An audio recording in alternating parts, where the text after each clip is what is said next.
Hey everyone, welcome to the Coasting Through a History of Japanese Amusement Parks panel hosted by me, Sam Williamson. This is basically the second park or extension panel to my theme parks around the world, the good, the bad, the weird, that hopefully you're able to check out. But this time with an exclusive focus on Japan. So without further ado, let's get this started. Now, if you want to go back to the main if you want to talk about, I guess, the main history of Japanese amusement parks, we have to go to where that's all root and the real main grass behind it, which are found in Japanese gardens. Now, Japanese gardens have a long history on their own, and I'm not going to get too much into it, but as it, again, it's just, there's a lot of different styles and a lot of different influences, but what I want to point out is that as Japan's population would begin to rise within the 18th and 19th century, that would eventually mean that so would these kind of gardens. With as more people would just be able to access them, this would mean that they would increase in popularity and just serve as a place of recreation for many individuals. And as they would evolve, this would be where the roots of main amusement parks would evolve too. Now, this isn't particularly unique to Japan, as the history of amusement parks coming out of botanical gardens is not any different than the way amusement parks developed out in the West, like in Europe or in the United States.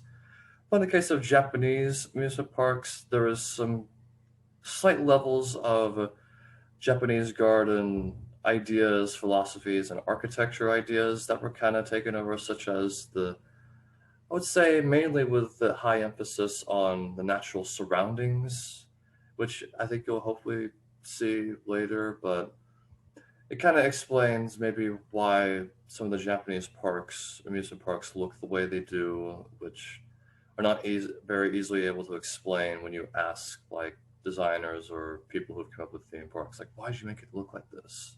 But moving on, moving on, as these would begin to rise again, as the Japanese population would begin to expand in the 19th century, this would kind of coincide with the economic and infrastructure growth with Japan's industrialization, as seen in the 20th century, with innovations through like transportation, electricity, et cetera, et cetera. And this would be also when we'd see the first signs of really contemporary and modern Japanese amusement parks and theme parks, such as here the old Luna Park Tokyo on both your left and right. And back at this era, amusement parks were not as big into supplying, like say, big thrilling roller coasters and the most exciting, like thrill rides on the side. They were more again about kind of leisurely observing the sort of surroundings behind them, whether it's through gardens, through architecture, or even in Japan, like with taking baths, because that was kind of a big culture there too. But again, the development of these parks would basically establish the main roots of modern day Japanese amusement parks. And there's some that like to claim that from this era that they're the earliest like Japanese amusement parks ever built. One that likes to have that claim is Asakusa Yashiki, which opened in Tokyo in 1853, I believe, and it's basically all what you see here. It started out as one of those pleasure gardens like I described before, but in the 1940s eventually added more we'll start to add what would be seen as more contemporary amusement park facilities, such as roller coasters and flat rides. In fact, this park has the oldest operating Japanese roller coaster, roller coaster at Hanayashiki, or yeah, basically the roller coaster, which opened in 1953 and serves as the park's main perimeter. Which, if you see in pictures, it's clear how small it is. But another park that likes to claim of being the oldest, or at least did like to claim of being the oldest, was the old Takarazuka New Onsen, which opened in 1911 from day one as an amusement park facility, or at least amusement park in the modern sense. Now, this park was opened by a private railway company as sort of a end of the line leisurely activity place that paying guests or paying participants for the line could visit once they reach the end, as basic ways to get more people to use their line and give them more money. This is not too different from the rise of trolley parks in the US, which were less incorporated with railways and more so with streetcars, but it's a similar phenomenon to that. But interestingly, Takarazuka is actually the park in Japan which claims to have the first roller coaster in all of Japan, at least permanently, which was the wave coaster seen here, which opened back in 1952. Now, this park unfortunately closed in 2003, so it's kind of again a slight debate over whether who was the first and what who kind of like defines who was the first. But another one that kind of has their own little unique claim to fame in terms of being an earlier, or at least one of the, I guess, oldest kind of parks is Hirakata Park in Osaka, which opened in 1912, but unlike, say, the previous two parks, has from day one always continued operation. It never had to close due to anything, and it's been able to flourish ever since. Now, one reason why some of these parks did have to close is, well, if you also know anything about Japanese history, you know that, well, World War II wasn't exactly the most, it didn't really end in a lot of, it was pretty destructive, yeah? But obviously, that doesn't mean that Japan was permanently destroyed after that, and this would eventually, within even the safer amusement parks, cause a new era to rise, where as technology on, say, different types of roller coasters, shows, amusement rides to begin to just flourish all around the world in Europe and the United States, Japan would also take note and incorporate more of that too, where in the 60s, 70s, and 80s, this would be seen to the rise of a bunch of newer types of amusement parks that were focused more on wide, larger land and offering just a plethora of different roller coasters and flat rides and different types of shows, kind of like what I just mentioned before. And this would be I guess, the golden age of Japanese roller coaster manufacturers as well.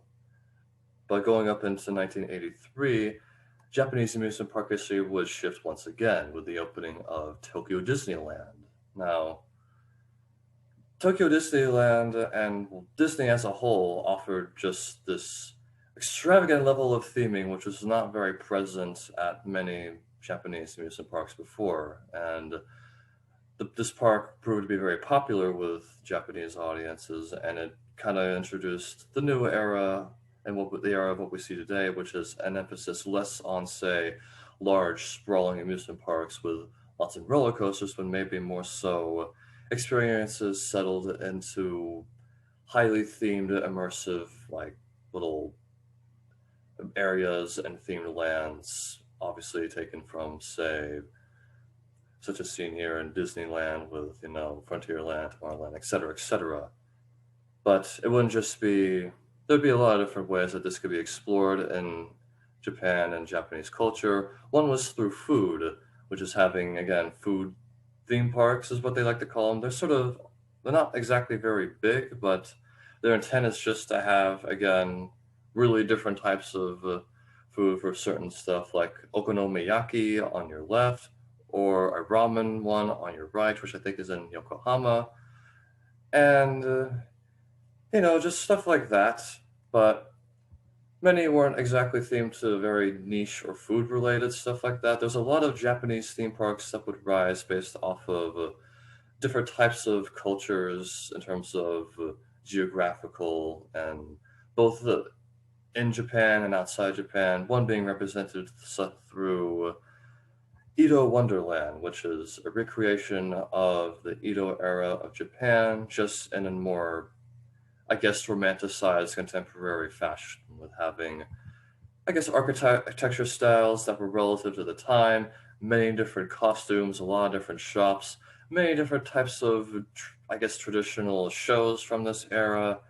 But, they still have to make this appealing to everyone and for kids. So For kids, you're also allowed to be a ninja. Like you can get trained on like how to be Ninja Man and get like all the cool costumes. And they got a bunch of shows where they got like a bunch of showdowns at the end of the day and just running all throughout the park. It's kind of like what I would like to see as say some of those old Wild West kind of theme parks, except just kind of done for Japanese history. But again, Japan also has a high interest not only in previous history like that, but even more specifically in just Western cultures and other places as well. And there was a lot of there's a lot of places that were kind of a lot of theme parks that decided to take inspiration again from specifically Europe, such as in the Arita Porcelain Park, which is a little complex that is meant to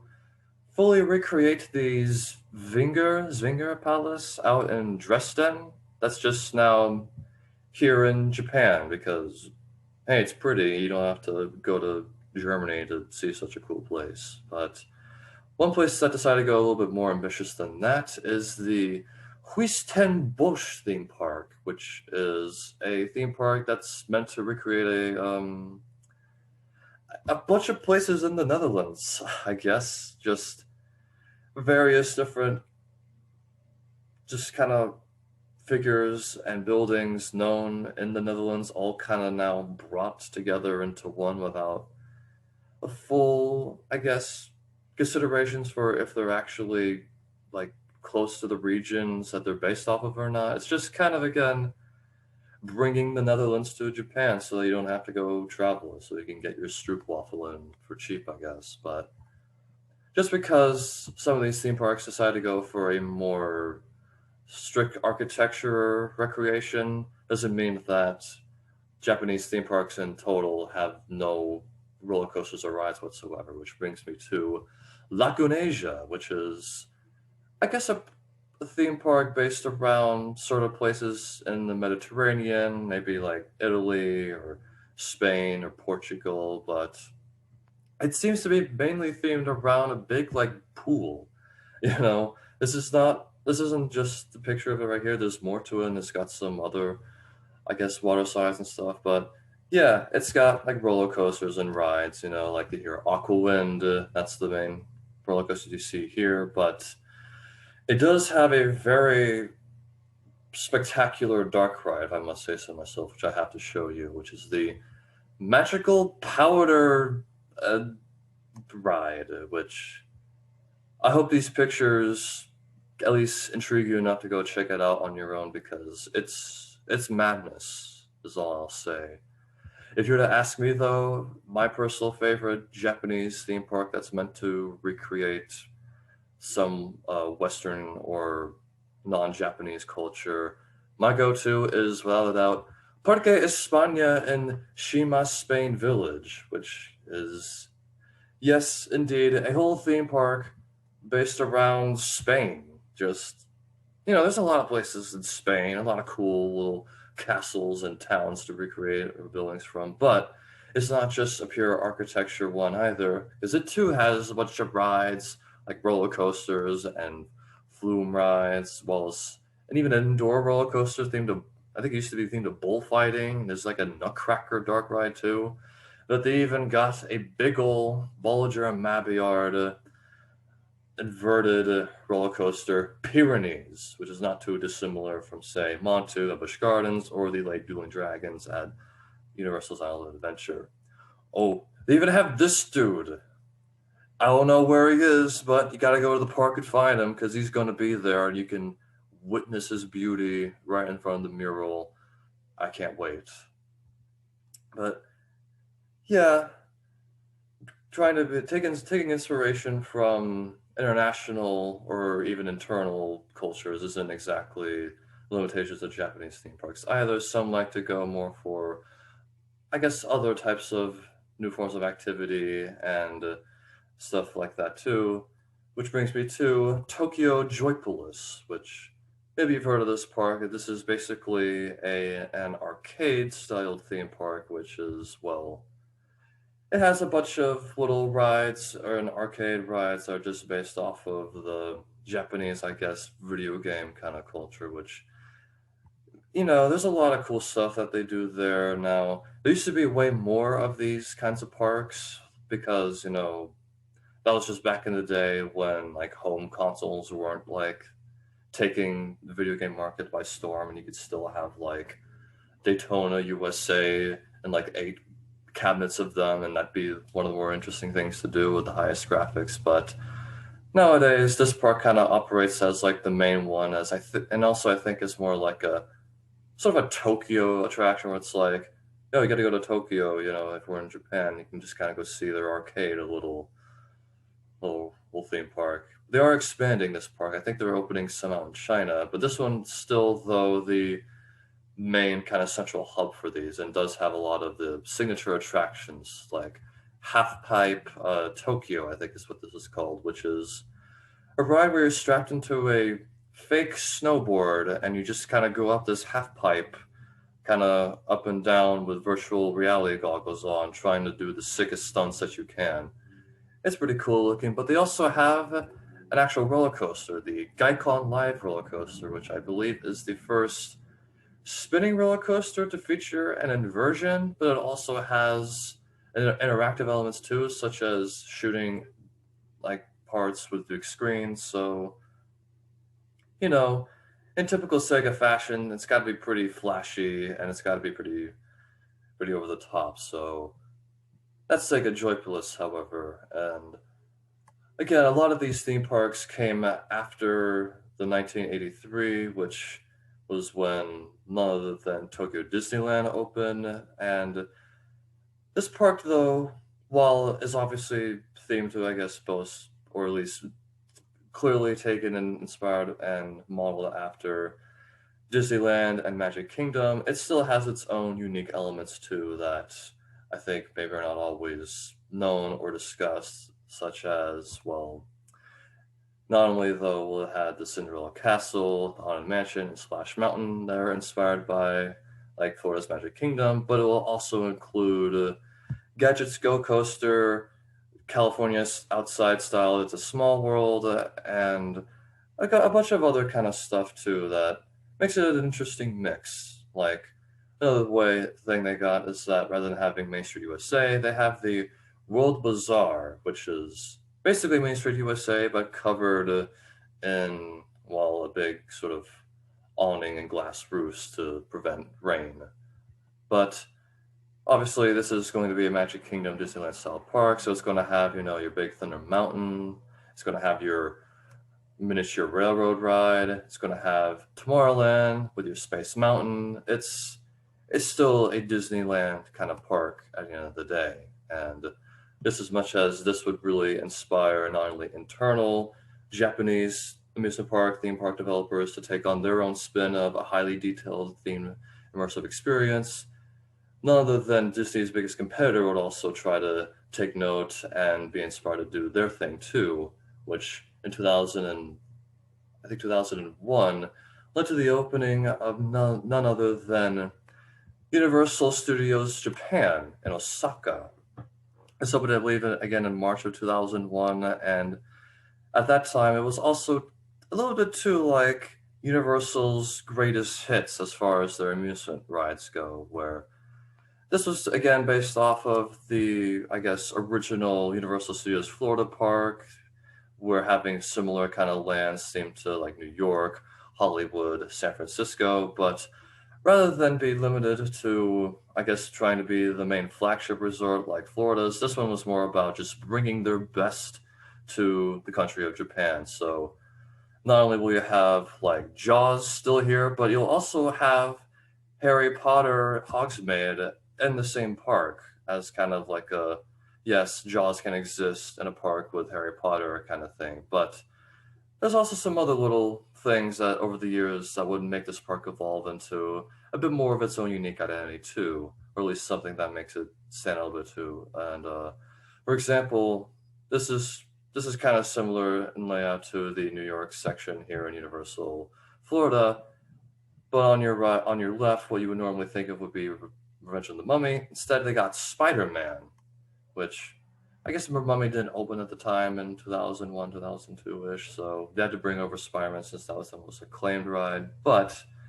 again, as this park has been open since for almost getting close to up to 20 years, things would evolve and more unique identities would begin to take place, such as, if you noticed in the earlier screen, that there was a new looking roller coaster there that maybe you weren't seeing, that's not seen in any part of either Florida or even California. It's the Flying Dinosaur flying coaster.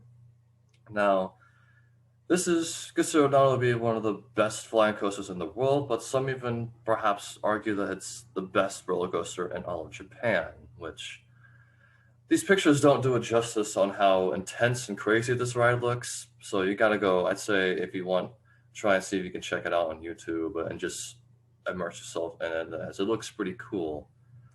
But another unique roller coaster they got is the Hollywood Dream the Ride, which is another kind of big extreme roller coaster that just does a bunch of cool airtime hills and goes back. But it's also the first coaster to feature a full list of different songs that you can choose that will sync up to the given layout of the ride.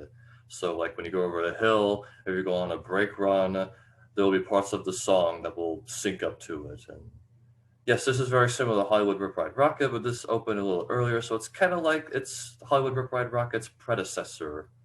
And so you can kind of go give that a spin, but and see what they got, because they got some other unique stuff too. And one other thing too is that instead of having Woody Woodpecker's kids area, they decided to bring over the Peanuts, where we have the first roller coaster in the park being, I think, a Snoopy roller coaster. I don't remember what it's called, but I think it looks cool. I think it looks better than a lot of the Cedar Fair peanut gallery stuff, which, I mean, it's Universal, so maybe you would expect such a high thing. But perhaps the most unique coaster in all the park that has nothing like it, as far as I could tell, just really in the world, is Space Fantasy, which is an indoor spinning roller coaster, but I've been described as almost like an ethereal kind of experience.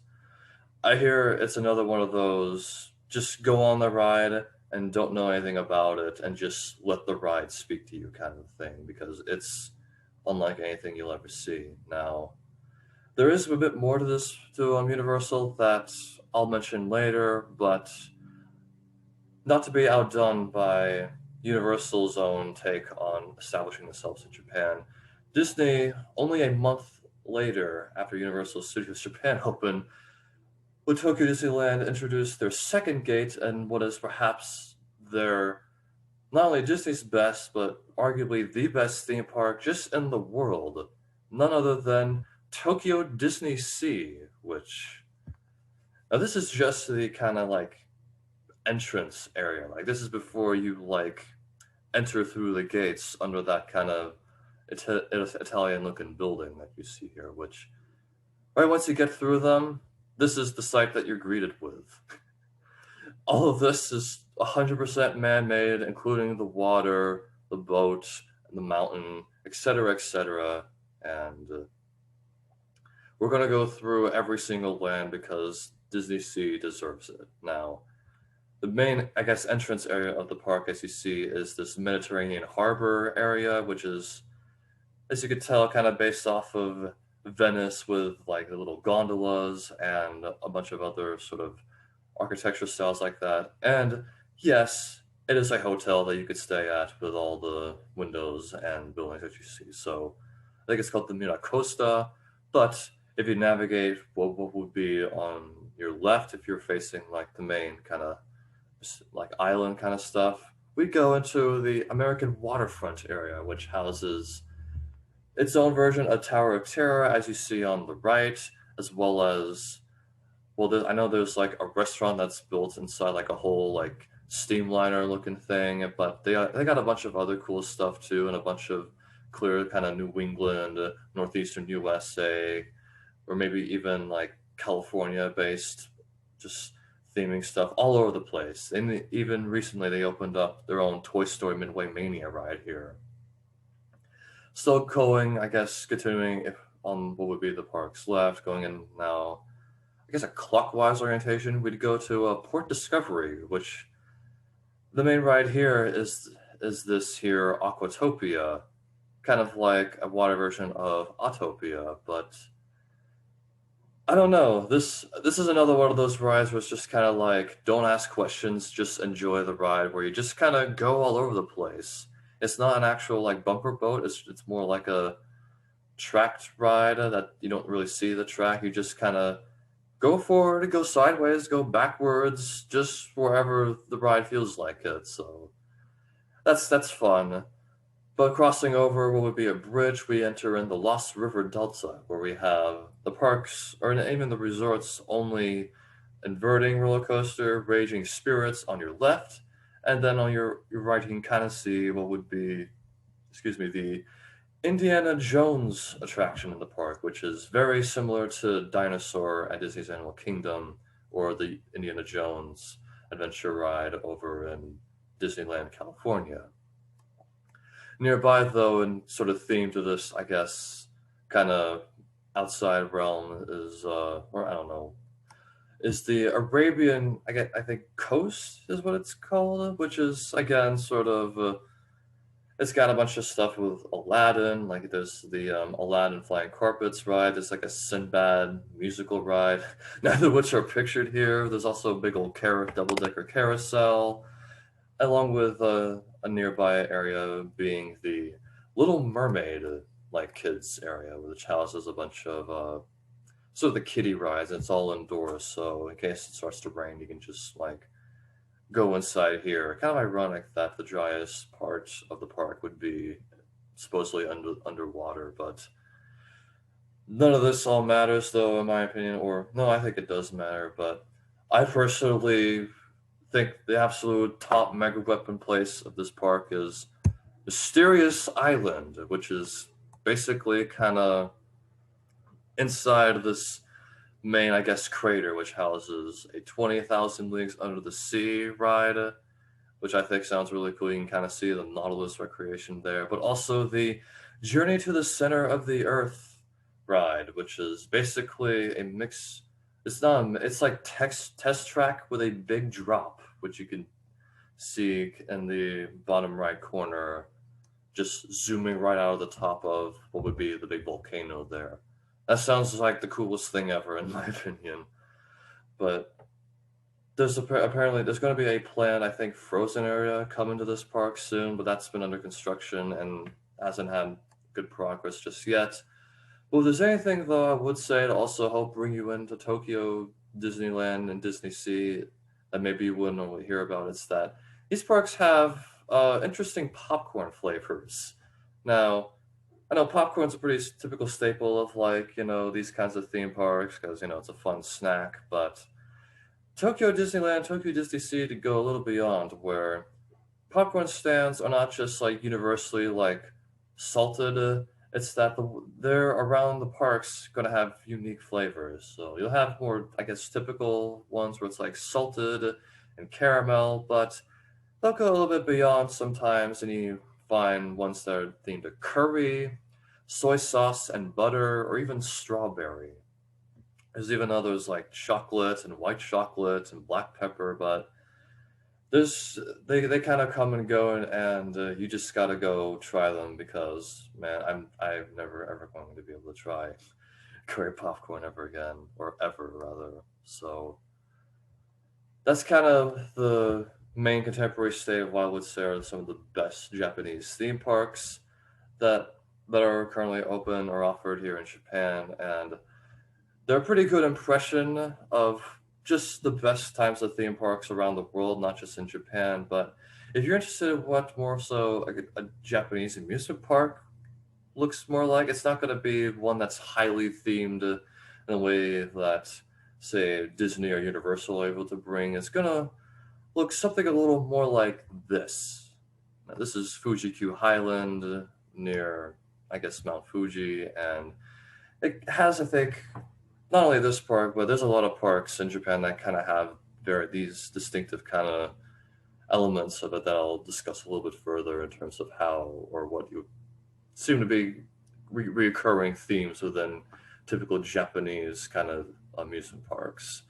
Well, and for one, we can start off with a lot of these really old school, kind of more local kind of amusement parks have a lot of wide, colorful paths that just seem to spread out all over the place and don't always have a lot of shade, but are very colorful and very pastelish. And they're just meant to kind of form a bunch of big patterns that you can, like, I guess, sort of have fun walking over. Or even if you go up in this kind of up high, like the chairlift or whatever, you'll see what patterns that they form, and it's kind of a cool thing, almost like you can see it from space.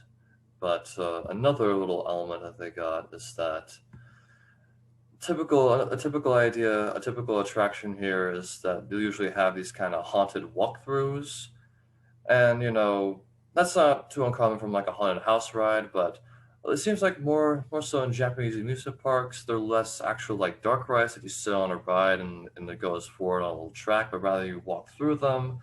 Probably because it's maybe cheaper, but also because it brings a new type of horror to it, because it's not more like a horror maze.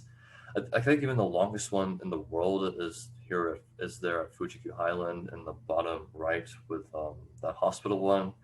Lasts up to 40 minutes, I believe. But this sort of, I don't know if it inspired, but it also brought over a different type of Japanese like walkthrough attraction known as ice houses, which are, if you're, and yes, you're reading that right. That does say negative 30 degrees Celsius, but they're like walkthroughs where it's super cold and you see a bunch of panoramas of like animals inside. But yeah, I don't know what exactly the thrill of them are because, again, negative 30 degrees Celsius is pretty chilly. Maybe it's like a reverse sauna effect, but I just know you can go do them in Japan. Now, if there's one thing though that Japan doesn't mess around with in terms of their flat rides or stereotypical like sort of amusement rides, is that Japan loves big Ferris wheels. Like they don't mess around. It doesn't matter like where your park is, if it's like up in the mountainside or if it's like close into the city, it's go big or go home here in Japan. Like if it's even in like a big like metro center, like in Tokyo Dome City, it's got to have a roller coaster going through in a big hole. Or if there's not a lot of space, like in this park you see right here, you got to maximize that out, no matter what. So I think at some points there's even certain little local amusement parks in Japan. At one point, they were opening some of the world record tallest Ferris wheels in the world back in the 80s, which sort of brings me to another very, I guess, typical Japanese style of roller coaster, the one and only jet coaster. Now, jet coasters are kind of hard to define as they're not set in stone by one specific company, and there's kind of different forms that they could take. They're kind of almost more like a philosophical type of roller coaster where they're never too tall, but they're never too low, and they're never too fast, but they're never too slow. Now, the really big height for jet coasters was back in the 60s, 70s, and 80s when a lot of Japanese roller coaster manufacturers were really starting to set their foot not only in Japanese roller coaster making, but also worldwide roller coaster making. So there's not an easy equivalent though that I can find of these types of roller coasters here out west, except for maybe some of the really old school like mine train roller coasters like you see at like those old Six Flags or Cedar Fair parks. But these kind of old sort of takes on this era of steel roller coaster engineering is kind of obvious with a bunch of very straight turns, very just non-dynamic kind of drops are all very kind of straight. This is again very typical of the time of the 80s where they're just not very kind of repetitive just because it saves costs, not always terribly steep and not always very easily bent because this is before prefabrication, so everything was kind of done by hand, and also that was just cheaper to have to make a bunch to just recreate a bunch of parts over and over again without actually having to just curve everything for the guest's comfort. But also, another very distinct element of these jet coasters is in an even older school kind of design. A lot of the turns are they're not very banked. They're very flat, and they're approached at very slow speeds, which is another really old school design. But that almost goes back to like the 1920s old school when roller coasters didn't even have like they only had like one set of wheels on top and could only go slow because they would just derail if they went faster and they had brakemen back in the day. But these have like full sets of wheels on the top, on the sides, and bottom, and still just kind of really slowly approach these curves. And a lot of them typically have catwalks accompanying them the whole time. And again, the ride experience is never like too intense or too boring. It's just kind of pleasant. Like it just sort of coasts around until it's done. And yeah, it's hard to always describe because there's a lot of them, and but they're a very specific type that wasn't really exported out of Japan.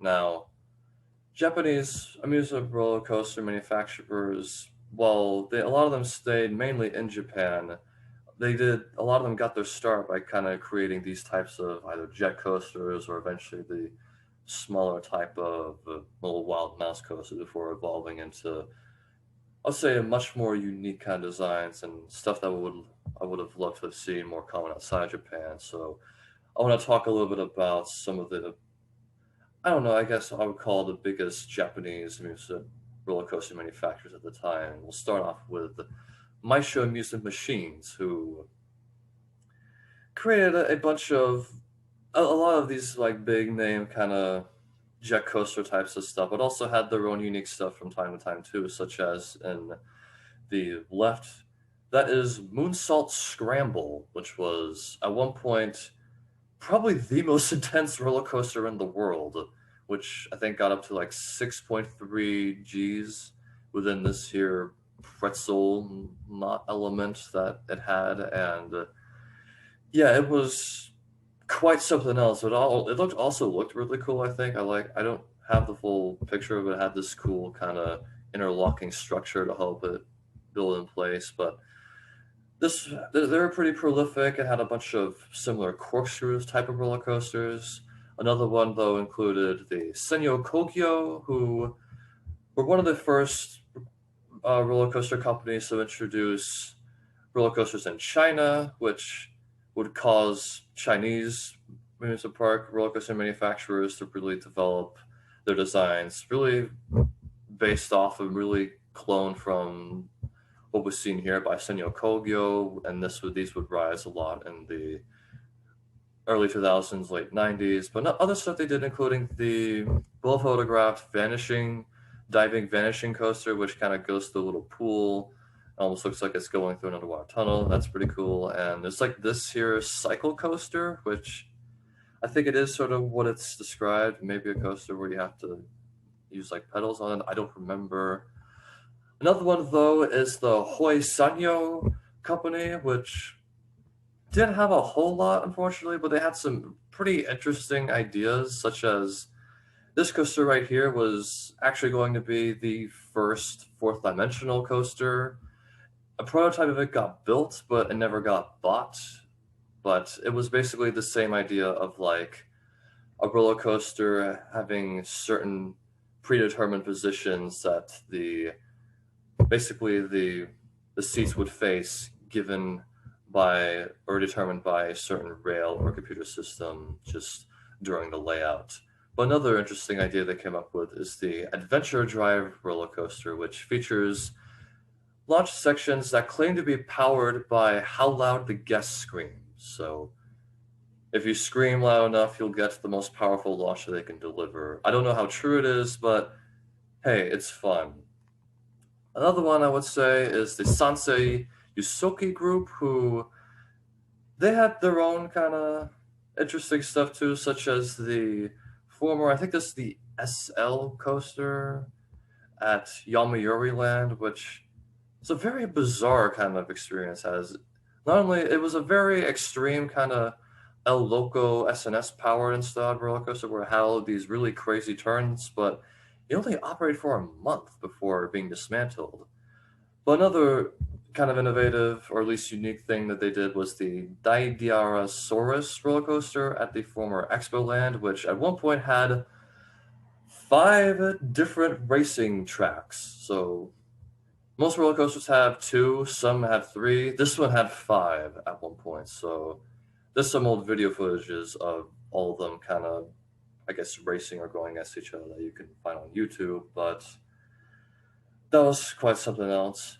However, I would say the absolute most important roller coaster company to ever come out of Japan, just as a whole, is without a doubt Togo, who were probably the most widespread as far as just not only in Japan but also outside Japan, and for just bringing up the most innovations ever seen out of any Japanese roller coaster company towards the broader roller coaster world as a whole. For example, they were the first coaster company to debut the stand-up roller coaster, which came out, I believe, in the late 70s, and they also were the first company to successfully introduce a pipeline roller coaster, such as the ones you see here. Excuse me, but one of the also more undersung heroes or important coasters is debuting Bandit here at Yamiri Land in 1987-88, which basically pioneered the idea of a mega coaster, which is a coaster above the height of 200 feet. While that coaster Bandit didn't exactly break 200 feet, it inspired what would eventually become the first mega coaster, Magnum XL 200 at Cedar Point, just a year later. And they also had what I believe here is called the King of Coasters, the Fujiyama, I think is really what this coaster is called. And it's just, it was at one point the biggest coaster when it opened back in 95, 96 or so. And it's just long and tall and it does feel like a king coaster. Now, a lot of these companies, including Togo and Maisho, are unfortunately not around anymore, but their legacy does continue on in certain ways and others. But if there's one thing you maybe noticed about some of these pictures of these here Japanese amusement parks is, well, where is everyone? You have these pretty large, wide, high capacity looking amusement parks or even theme parks that just can house a lot of people, but there doesn't seem to be anyone coming to them. And it's not like these parks look straight up abandoned. They have like paint, they have like roller coasters and stuff operating, so why is there no one coming?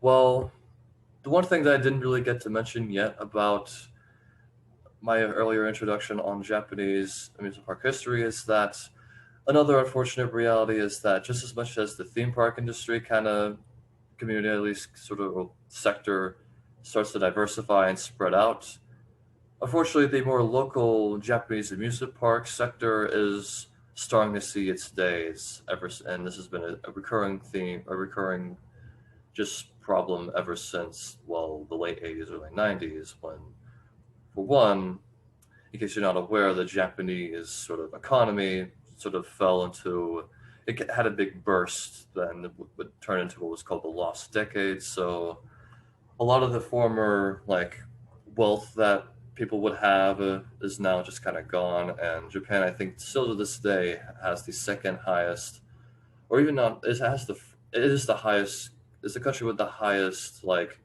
percentage of debt, GDP debt per capita out of any country in the world. So, but it's not only just this high amount of debt that kind of caused this sudden lack of people coming to these parks, but it's also the fact that Japan's population is just increasingly aging. I think in a median like comparison of many countries and territories worldwide, Japan has the second highest average age out of any nation on earth. So as people may want to focus more on like, families and kids or just more show kind of stuff, parks that are oriented on having like a bunch of thrill rides or roller coasters, things like that. Maybe on more local levels, just maybe we're going to cut it as much compared to being able to take, you know, go to Disneyland and go to Universal and just have a good time experiencing all.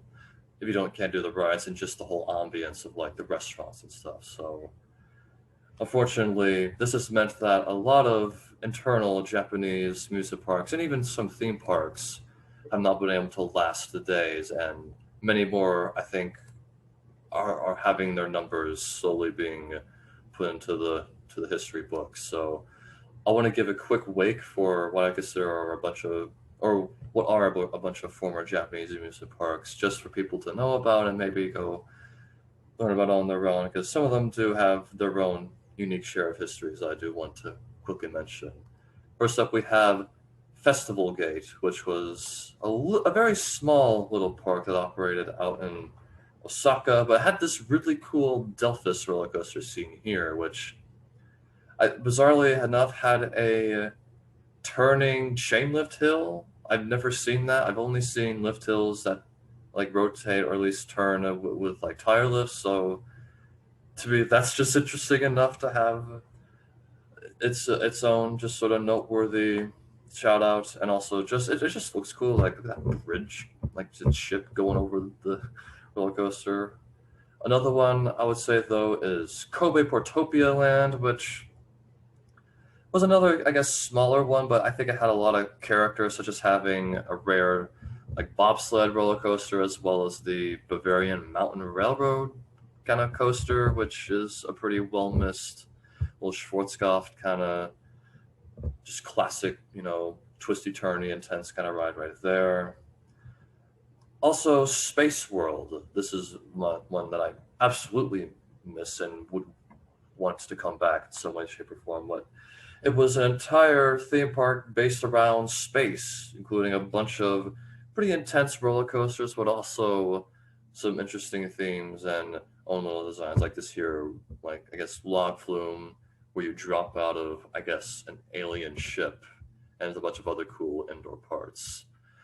Another one is the AOIA Splash Gardens, which housed this absolute monster of a slide complex and just a marvel in engineering design. That I think is a shame to see this gone.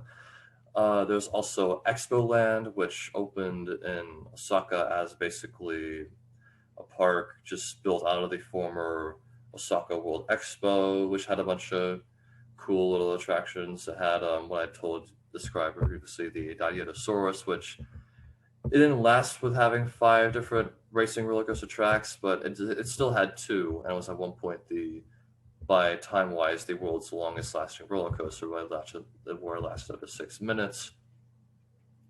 And it also had this unique splash shoot the chutes ride, except that the little trains that would splash down were covered, so you never actually got wet. So that's kind of other than stuff like that, I think is cool, and it's too bad that it's gone. And another one that maybe some people will laugh at, Nara Dreamland 2 is another that I'd say is unfortunate to see with its demise. And it did not have exactly the most beautiful ending to a park, but it was very important for the development of Japanese amusement parks and theme parks, and also even in a way by extension, it would create a long-lasting legacy too of interacting with like international kind of theme park amusement park operators to sort of collaborate and create their own like theme parks in certain locations, because this was originally going to be a joint venture between Walt Disney and I believe another Japanese kind of businessman to create a unique sort of Nara Disneyland, but that fell through, and I do think this park is sincerely missed. So yeah. Now, I don't know if maybe I didn't address the big elephant in the room or something I've been avoiding for a while, but I'm sure many of you are asking me, well, what about anime? Where anime video game? Now, I know, Japan that is a big part of Japan too, and that has, its own unique identity. And I'll have to let you know that yes, it is indeed integrated into Japanese theme parks and amusement parks too. but I just wanted to have you guys wait until the very end since I'm sure you're very curious about. So let's just dive right head into it and not get all out and just get right through it. So welcome everyone to Sanrio Puro Land, which is indeed a hill theme park in Tokyo themed to the Sanrio kind of characters with like Hello Kitty and all that stuff. And it's not like the biggest place, but it is just, all about bringing the nice, cute, happy, fluffy stuff and and a little in just one whole location where you could do a bunch of stuff. Like they got some there's like a ride where you kind of go through Hello Kitty kind of castle with like on like a little it's a small type of boat experience. You can go get your picture taken in like Hello Kitty's, I think, regular house, or I don't know, just stuff like that. A bunch of food that's very cute. I don't know if it tastes good, but you can get like I think blue curry and that kind of stuff there too. It's all the good stuff. Now, one that may be surprised or one may be always curious as to why this never really had a representation at a theme park or amusement park whatsoever, even though it's considered, I think, to be the world's most successful overall franchise as a whole. Why we never got to again to see it as a theme park? Well, I think it did. Well, no, it did. It's just unfortunately didn't get to last very long. So there was at one point indeed a whole Pokemon kind of theme park, or as it was called, Poke Park Pokemon the Park, which it was kind of a theme park. It was, though, I would say more so it's kind of almost like a fair in a way, where the rides were typical kind of midway fair, meant to be able to easily travel, and the buildings could kind of rise within like 2 or 3 weeks or so. And it operated between 2005 to 2006 in the cities of Kobe and Kyoto, just kind of throughout like 5 months for both. And it indeed had it was just kind of a general meeting place, not just with rides, but it had a bunch of like little special events like getting special Pokemon and having certain special foods. But the rides were cool though. They had a Pikachu kind of Dumbo telecombat ride. There was a Mudkip log flume, Rayquaza like roller coaster. There's like a carousel where you could ride like Suicunes and Entei.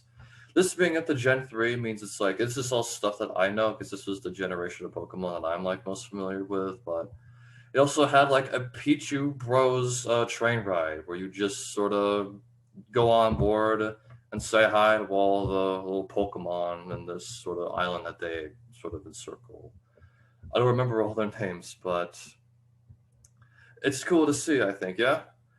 Now, again, this only lasted from 2005 to 2006 in Kobe and Kyoto.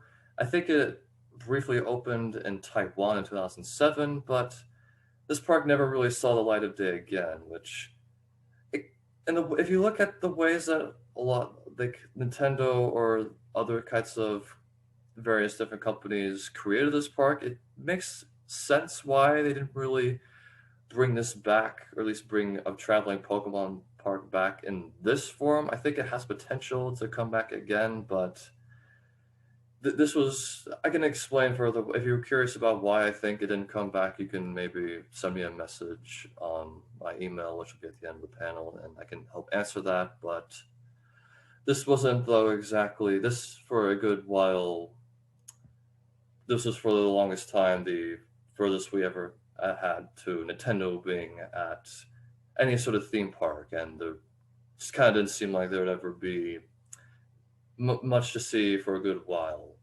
Well, until literally earlier this month when Universal Studios decided to open Super Nintendo World in Universal Studios Japan with this here kind of Mario themed land, which is just look at it, you know. Like there's two main rides at this park, which include a Yoshi kind of dark ride where you're on a Yoshi just having a good time, and there's also a Super Mario Kart ride, which is featured in this here Bowser's Castle, kind of based off some of the classic Mario Kart courses there. Now, this is currently open in Japan, and you can now go if you can to Japan and experience this place, but it is scheduled to come to Florida and California somewhere around like 2023, 2024. But in the case of Universal Studios Florida, it's going to come to the new Universal's Epic Universes Park, which will not just include this here Mario themed area, but it'll also include an extended part 2 themed to Donkey Kong Country. This is what's I think predicted to be the what it's supposed to look like, and I cannot wait. I think this is going to be the soundest of areas, and it's going to be great. I can't wait. Oh, and speaking of Universal Japan, they also have their own little event where they do like a Universal's Studios Cool Japan little, not really a monthly event. It's more just kind of like 3 or 4 months throughout the summer. They'll have just various maybe different areas or different rides kind of rethemed to big kind of popular, I guess, Japanese pop culture franchises such as, the Sailor Moon, Lupin the Third, Detective Conan, Godzilla, Attack on Titan, Evangelion. They change throughout the year. It's kind of a time when a bunch of the regular like merchandise shops just change over into selling what the franchise that they're promoting this year, such as I think this is what Lupin the Third or Detective Conan. But it also means that certain rides or even kind of backlots will receive makeovers for little just to bring up just to introduce like new types of themes, such as the Back to the Future or the Minions ride will be themed to Lupin the Third in certain times, or the Space Fantasy Coaster that I previously described will have a Final Fantasy theme. Excuse me, or even in their 3D kind of cinema, they'll replace like Shrek 4D with a Sailor Moon 4D kind of attraction. And obviously, you can get as much merchandise on this as hopefully you possibly can, and it's a nice happy time, yeah. Now, let's step away maybe from Universal and go back to maybe another sort of internal kind of solely operated and built by a kind of Japanese kind of park. We go back to what I previously or briefly talked about, the Fuji Q Highland Park. This is a very popular Japanese amusement park, and it features some extremely unique just thrill roller coasters. There's a bunch of them. Like on the left, there's the Ijanika roller coaster. On the right, there's that Fujiyama coaster that I previously mentioned, and even more stuff. But at one point, this park had their very own freaking Hamtaro roller coaster, where that's right, you get to sit behind like the hefty hamster himself and the rest of them. I don't remember their names, but you float on a cloud, just soaring around with them hamsters accompanying the whole ride. Now, unfortunately, while the spirit of Hamtaro will never die, they unfortunately had to get rid of this ride because I don't know, they're weird. But they did, though, Fuji Q Highland, though, in the meantime, did decide to introduce a whole new area based around Naruto or Boruto, which includes a brand new shooting dark ride where I guess you're kind of going against what are these? I don't remember what these are, but there's Naruto. There's like those like ramen shops I visited in like the Leaf Village, all that cool stuff, all that nifty stuff too. Now, if you're not terribly into though this kind of shonen or even child anime stuff though, Fuji Q still got you covered with their very own Evangelion world experience, which is not really like a dark ride, but more so like a walkthrough, which you could kind of go check out various different scenes from the show, like, oh yeah, remember this part, remember that part, yeah. But it also kind of ends with, I guess, the main sort of draw-in being the life-size recreation of an Eva head, as you see in the center. And also, like good old anywhere related to Evangelion, it's going to end in a gift shop where you can get just as much Evangelion stuff as you could possibly ever truly need. So hopefully we'll have even the more unique stuff like them chairs and all. But continuing though the theme of maybe a more, I don't want to say mature, but more so not a shonen or more of a children kind of anime being adapted into an amusement park or theme park, includes the unfortunately former Galaxy Express 999 roller coaster, which I think operated like a mall or an aquarium, but it was an interesting roller coaster. It was a launched one that had a loop, but mainly kind of went around in a big like circle or two. But it was themed at Galaxy Express 999, which had a bunch of kind of characters interspersed throughout the queue and like the pre-show that you could see there. But unfortunately, this roller coaster had to close down. I think back in like 2017. But just as much as anything, I guess can rise again. I do want to though leave you with at least one more future theme park. I think everyone here could be excited about that. I hope just comes into fruition because I'd be excited to go visit it too. But and this has been the planning for a long time. It is the very own Studio Ghibli theme park. Now, these are some of the recently posted plans of what some of the areas are going to look like. Now, unfortunately, I have not seen every single Studio Ghibli film yet.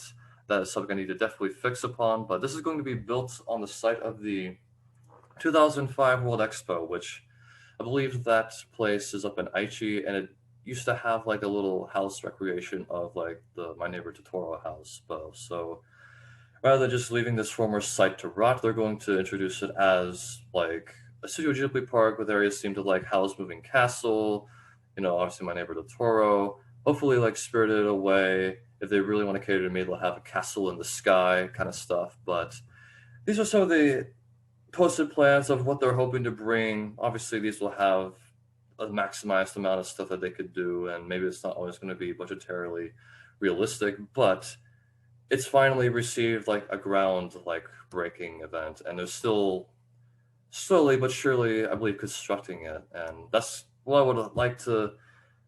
That's how I'd like to end this here panel, and hope everyone to get excited about because I think this will be a really, really special thing. So I'll leave you guys with Yamiri Land and Tokyo Dome City, which are two parks that are based around, or at least owned and operated in some way by the Yomiuri Giants. And if you don't know who the Yomiuri Giants are, they're basically Japan's most successful baseball team. So just think about that, though. That's basically that. Imagine how audacious you got to be as a baseball club to own or at least operate in ways at two different amusement parks. Whether it's one that's named after them and they're kind of spy, or one Tokyo Dome City just operates at their main stadium. Like, okay, people got upset at the Steelers for opening their own roller coaster over in Pittsburgh. Imagine if the Yankees had two theme parks, guys. So I don't know. I'd still go to them, but I hope that was at least an interesting kind of discussion and maybe brought to you light of places that you can go or things that you could do next time you ever, or if you ever try to plan on going to Japan, or the next time you do go to Japan, on if you want to have more of a roller coaster or theme park experience on where to go and what Japan has to offer. So thank you once again. Thank you so much for watching. If you have any sort of common question or concern, you can always email me at sswilliam.1.3@gmail. I'll try and see if I can respond back to you. And I hope you have a good rest of your day again here at SwampCon. So, peace. Hopefully you got the chance to see my previous panel on the good, the bad, and the weird. But regardless, this is something I had a lot of fun doing, and I hope you're able to enjoy it as well. So, thanks once again. Bye-bye.